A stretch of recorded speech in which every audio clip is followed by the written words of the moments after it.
Okay, so here we are on our Canvas homepage for Work 201, and this is what you'll see when you first get into Canvas.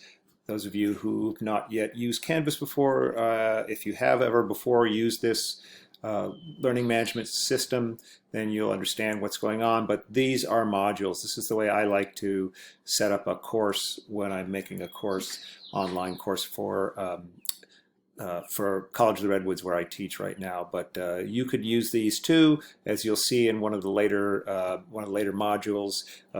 The Canvas does have free access to free Canvas shells that you can build for your course. A lot of people, I noticed in the survey that I took from local area educators, K-12 educators, a lot of people were using Google Classroom, and I'll go into that as well later. But first of all, here's Canvas. So each of these is a module, and this course is broken up. There's just an overview here. This is a very brief, and you click on those little chevrons, the little triangles, and they drop down just like you're used to in so many other programs. And here we are, we're in this section right here, navigating the Work 201 site, and when you go there, this video that I'm creating right now will be in that place right there.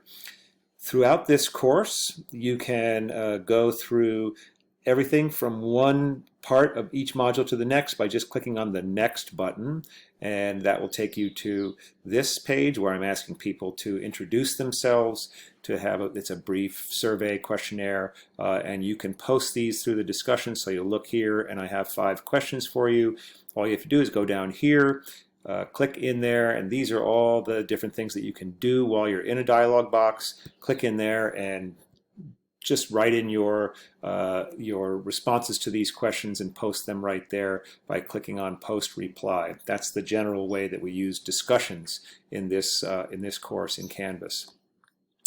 You'll have other things on the side that you can look at, announcements for the course. I will probably be making some announcements during the course, but as I said, this is a self-paced course, so you won't see me participating every single day. I'll be participating in the discussions with you, but most of the rest of it is for you all to do with yourselves. So as you follow the instructions, you will see that. So go back to modules. You can either continue on down after you post that. You can cancel anything by just pressing cancel. Click on next, and it'll take you to the next thing, and that will be the beginning of module 1, how the course works, basically the syllabus for the course. And this explains everything. You can just pass right through it. And anytime you want to go back out to see all the modules, you just go that way.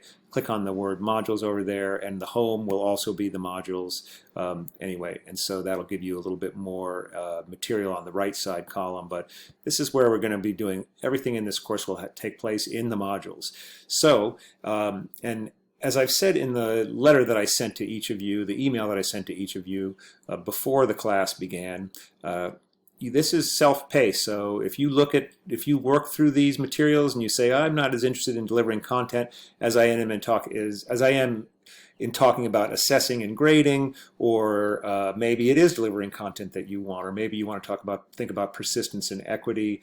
Anyway, I've divided it up into these different categories for you folks to use, and within each category I've set it up into these varieties of items within the category. So designing and organizing a course, every one of these modules starts with what I'm calling inquiry, and in this case I have 1, 2, 3, 4 sections on inquiry, and those are the different places where if you are teaching in kindergarten through 5th grade, I'm asking you to participate in this inquiry, and the inquiry are just places where you'll open it up and you'll see I've posted some questions to begin, to start to kind of prime the pump, and then it's up to you folks to continue to ask more questions.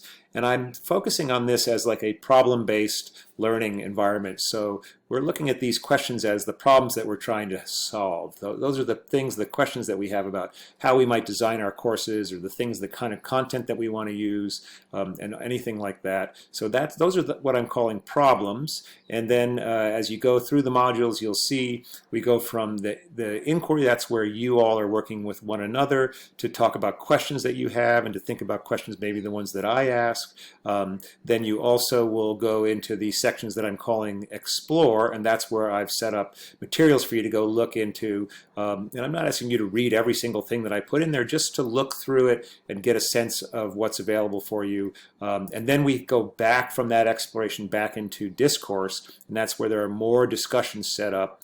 So if you're going to practice, if you're going to put together Google Classroom, there'll be a video there, and I've set some materials up, and I've put some articles in here, and then I've asked some more questions that I'm asking you folks to look into those things and then discuss them together. And then each of the modules also concludes with what I'm calling the solutions. And that's where another discussion section where you will take your inquiry that you've gone through and you will post ideas that you have about things that you thought would make good solutions. From the basis of problem-based, on the basis of problem-based learning, this would be the place where you come up with a solution to a problem that you have and that you discuss with other participants in your class, with you colleagues, and that's the way the whole course is designed. And it really is set up so that you can just move from the beginning, from Module 1. It's a logical sequencing into this second part, which is the delivering content. And you'll see there's a lot of these different discourse and explore sections,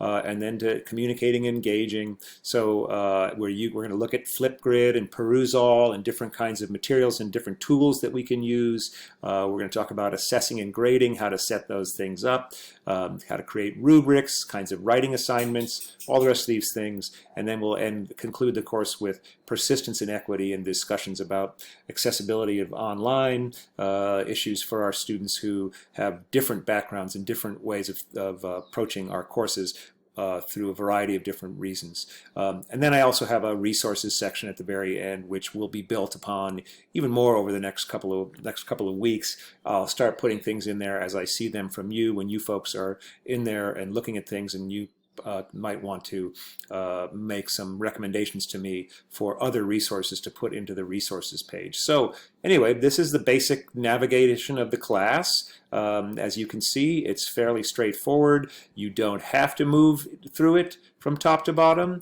It has been designed in that way. If you want to skip ahead, just remember, if you say you want to get into the assessing and grading section and you go in here and you start the discourse with talking about, say, writing assignments with other people may still, it's 5 weeks, it's about a 5-week course.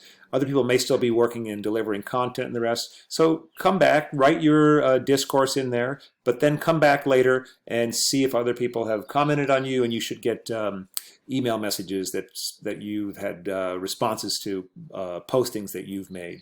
So anyway, that's the way I would work on this course, is take it as a 5-week intense ability for you to move through all these different ideas and talk with others. It's really more like a professional learning community, I would say, and I'm very excited about working with all of you folks, and I'm looking forward to getting to know you online virtually.